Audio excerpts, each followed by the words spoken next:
Exclusive, Radosław Sikorski advocates for deepest possible inclusion of UK in EU defence structures. In an extensive interview with The Guardian, Polish Foreign Minister Radosław Sikorski outlined his vision for a robust and coordinated European defence system, emphasizing the crucial role the United Kingdom can play in countering Russian aggression. Reaffirming Poland's support for Ukraine. Sikorski unequivocally affirmed Poland's support for Ukraine's right to strike military targets within Russia, arguing that the West must cease self-imposed limitations in assisting Ukraine. This stance aligns with Poland's broader policy of providing military aid and diplomatic support to Ukraine in its defense against Russian invasion. Call for increased EU defense capabilities.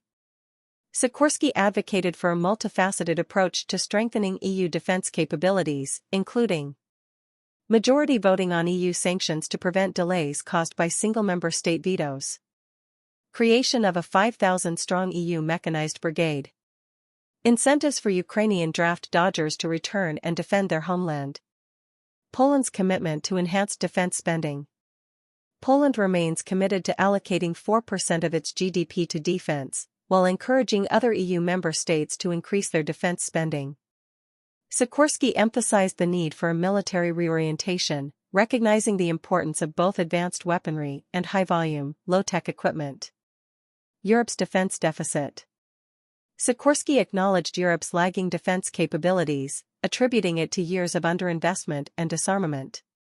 He stressed the need to revitalize production facilities, guarantee long-term contracts for defense manufacturers, and ensure sufficient funding to address the deficit. Russia's weaponization of traditionalism. Sikorski warned of Russia's attempts to exploit societal divides in Europe and the United States by weaponizing traditionalism. He highlighted Russia's targeting of conservative groups to sow discord and undermine Western unity. Poland's support for UK involvement in EU defense. Despite Brexit, Sikorski expressed Poland's strong support for the United Kingdom's continued involvement in EU security and defense structures.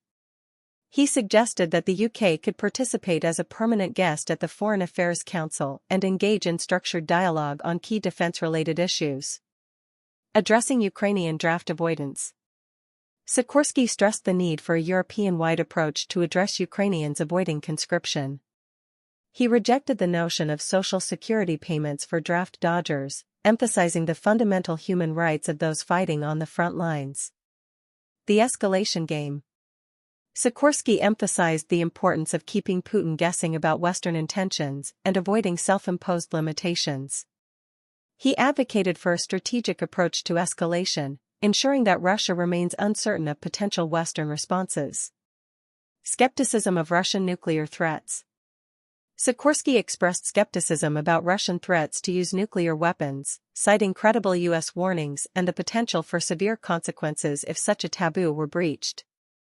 He highlighted the strategic calculations of China and India, who have also cautioned Russia against nuclear escalation. Conclusion.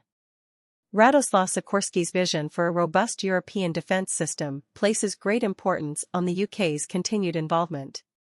His emphasis on increased defense spending, EU-wide coordination, and a nuanced approach to escalation reflects Poland's commitment to strengthening European security and countering Russian aggression.